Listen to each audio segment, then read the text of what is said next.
Mi sembra che se non è proprio l'assimilazione al divino, al pantheon locale, ci manca poco. Dopodiché c'è molto di più. Dopodiché c'è molto di più. Adesso io ho osservato a esseri divini, no? Quindi in effetti questa congiunzione, che è una congiunzione che attraversa i secoli, che va dal Diomede tonico, al Diomede argivo, al Diomede siracusano, forse qualcosa di più, ci ritroviamo almeno 3 secoli, 4 secoli, ecco, in cui i venditi da sempre ottimi mercanti, per stabilire contatti anche maggiori con il mondo greco, con il mondo che veniva dal mare, eccetera, ne adottano, sintetizzano, non ne adottano banale, sintetizzano una figura del mondo eroico greco che non è una figura a caso, perché è la figura greca di riferimento per tutti i popoli adriatici. Quindi c'è anche una competizione fra veneti e altre etnie italiche, diciamo, o comunque adriatiche, perché c'è anche l'altra sponda, nel competersi il vanto di onorare di me, cosa che era difficilmente capibile prima della scoperta di Palagrucce, in cui non gliene frega niente ai croati dell'importanza della loro scoperta, perché spesso voi fate delle scoperte meravigliose ma capite poco. Ecco, bisogna col tempo, io ho scritto tante stupidaggini in vita mia, l'ho detto poi col tempo poi però, col tempo qualcosina recupera, così, ma lì a me non me ne frega niente che quel santuario dimostri che quella è l'isola di Diomede. Questo lo lasciamo ai manuali turistici, ai volantini, eccetera, su tutte le isole di Diomede. Ma è fatto di un santuario in questa isola, che doveva essere disabitata anche nei tanti, poi vedevano la particolare, se ho capito bene. Però metà dell'isola è andata in fondo al mare, quindi non possiamo nemmeno dirlo, poi anche loro poeti hanno pochissimi soldi, sono scavi, confondono, noi siamo ricchi, splendido, siamo ricchi. Come ha detto Di Maio, però dobbiamo fare un po' un museo della ma quanto è cretino, ma almeno stessero zitti, studiassero, ma stessero zitti. Adesso la prima volta che va a Ferrara dirà che ci vuole un grande museo per Spina, che ha fatto cosa? Insomma, il 37. Ecco, e che è un museo bellissimo e che vi dimostra più di ogni evidenza letteraria la presenza. Però la città l'hanno interrata, però. Prego? Le rovine della città le hanno interrate. La città sarà palafitte, sì. Ma andate al palazzo di Lodovico il Moro, dove c'è il Museo Nazionale di Spina, nel corso dei secoli è stato aggiornato, eccetera. da poco, Adesso inaugurato, sarà 3-4 anni, rinnovato, magnifico. Ci ha lavorato uno dei miei maestri, Leo Alfieri, ecco, e voi vi rendete conto della presenza ateniese, almeno diciamo ateniese, in Adriatico, del giro di commerci, cosa importante, non si può discutere, portava grande, non c'è dubbio, grano, carne, eccetera, però di questo si può discutere, ma non si può discutere dell'evidenza di questo museo. Questo museo bisogna solo farlo vedere a Di Maio, perché non faccia la prossima gaffa, questo è sicuro. Infatti è stato invitato. È stato invitato? Sì. La direttrice l'ha invitato. No, per evitare. Sì. No, parlavo di Spina. Di Spina, prima che... Beh, ce ne sono. Sì, che poi a Spina ci si mette di mezzo che quando attacca a parlare non smette mai Sgarbi, che è ferrarese.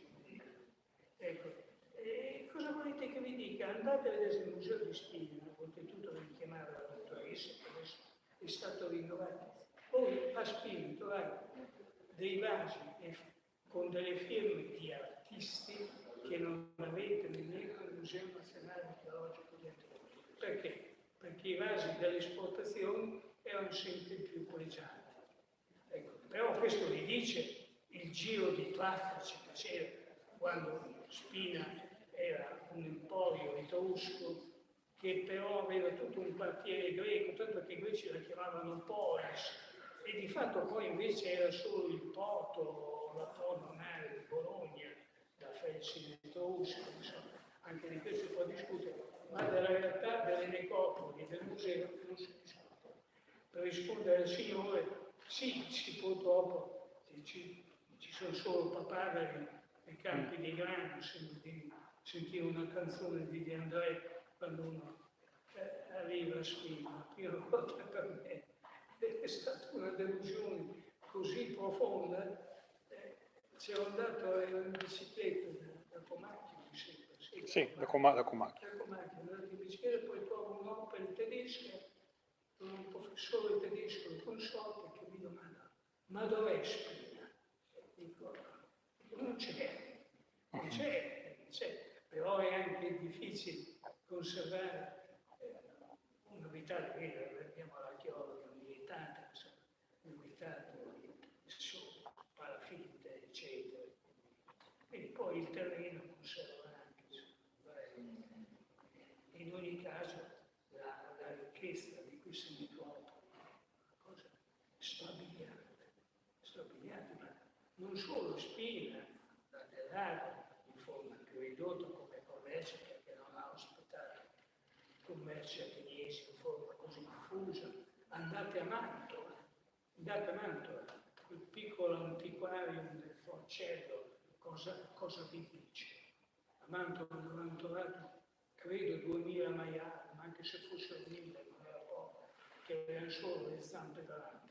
Beh, anche esempio il Museo dell'Alta Mantovana, ad esempio, è ricchissimo, cioè di oggetti di tutte quante le epoche, che è incredibile, insomma, poco conosciuto. Certo, io dicevo i maiali, sono importanti.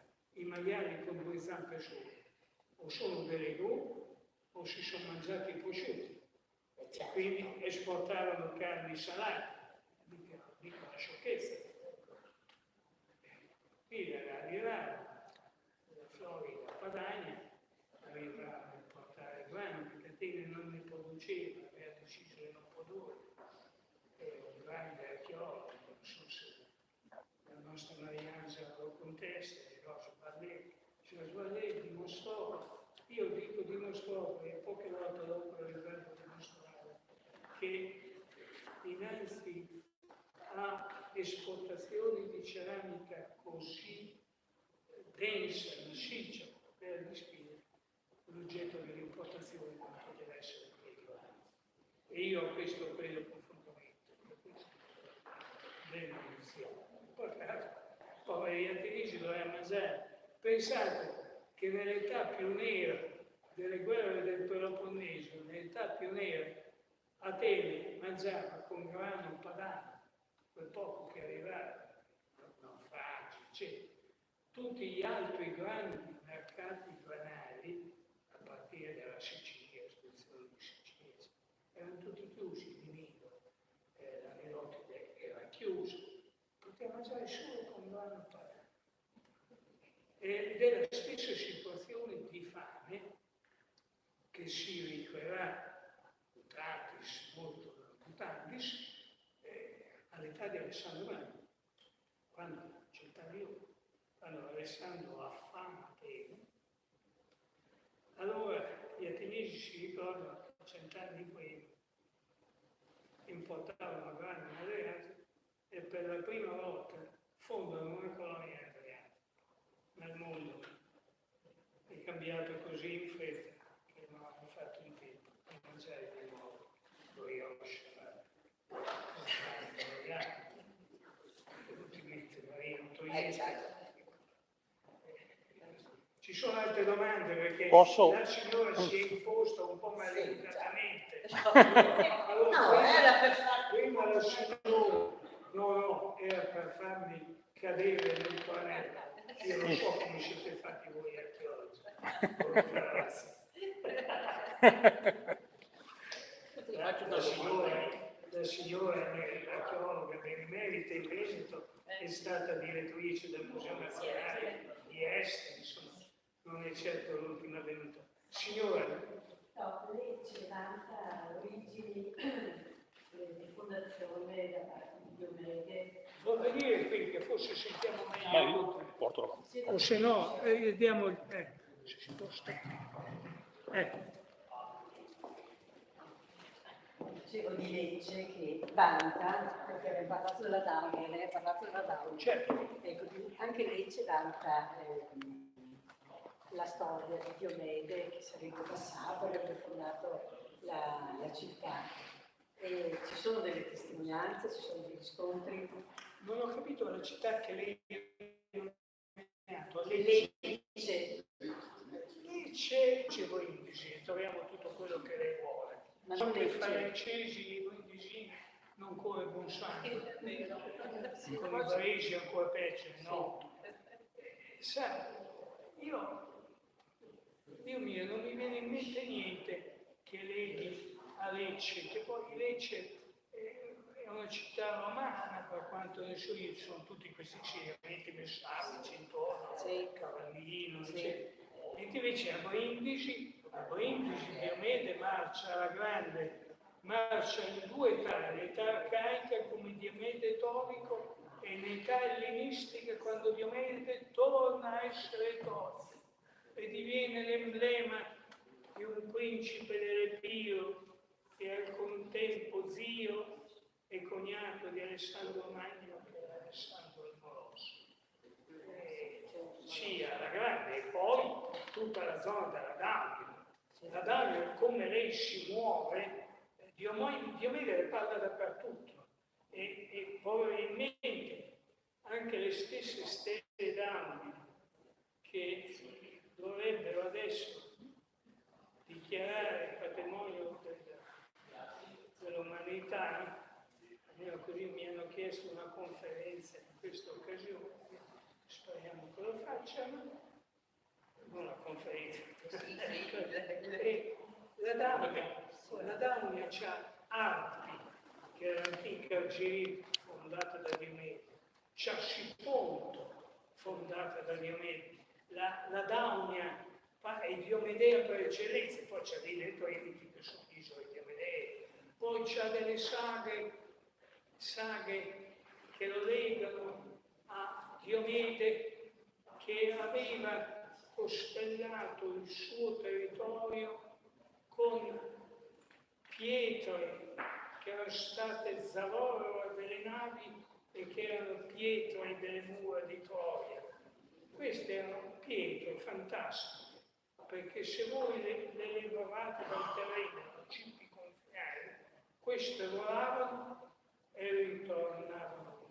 La cosa curiosa è che colui che ci racconta queste favolette chiama questi cippi stelai, che non è un termine adatto, in genere l'isola delle pietre di confine. Stelai dà l'impressione di stelle lavorate, ma allora colui che si è inventato queste storie aveva visto le stelle Daunia, una cosa un poco contro. Ecco, e questo è un aspetto della Adriatica molto interessante, anche perché il VI secolo, prima dell'irrompere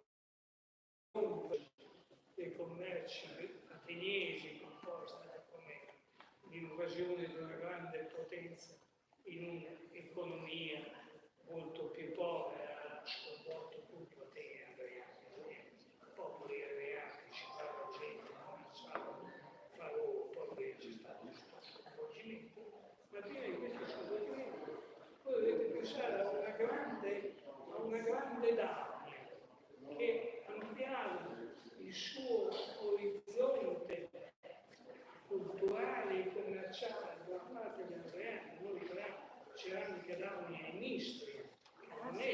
Io l'ho vista la ceramica con la civetta che veniva dalla Magna Grecia, da Taranto, a Caporetto al museo. Quindi signora conferma che non racconto male. No. Il signore dovrà fare la domanda. Sì, lei parla sempre cioè, di Diomede col culto, ma c'erano altre caratteristiche del culto di Diomede che si può dire o che si conoscano? Bella domanda. Una domanda a cui non so rispondere. Però per quello che io vedo nella mia testa, granata da mal di testa, non mi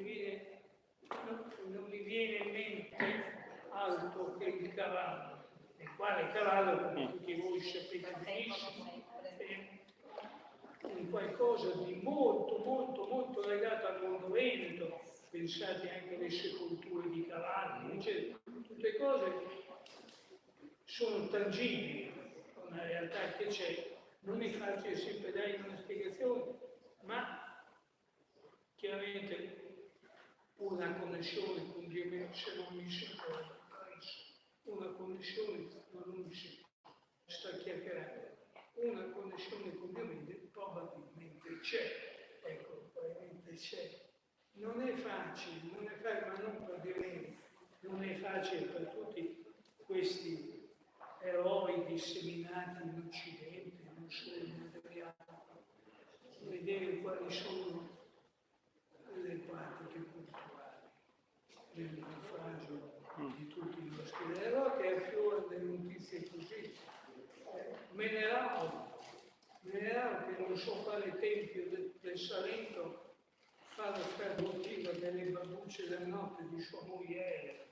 Quello che noi dobbiamo lavorare sempre su delle notizie, spesso petevoli, tra parentesi, che sono inerti, dobbiamo far parlare di queste cose, e non sempre è facile, poi i nomi spesso sono anche reversibili. Per esempio, si parlava proprio in Downey di una presenza di Calcante, di indovino lì. È una balla perché c'è un re Downey che si chiama Calcus, quindi c'è sempre grande prudenza. E poi anche un po'. Ci mandano via. Mi mandano via. Bene, chiudiamo. Allora.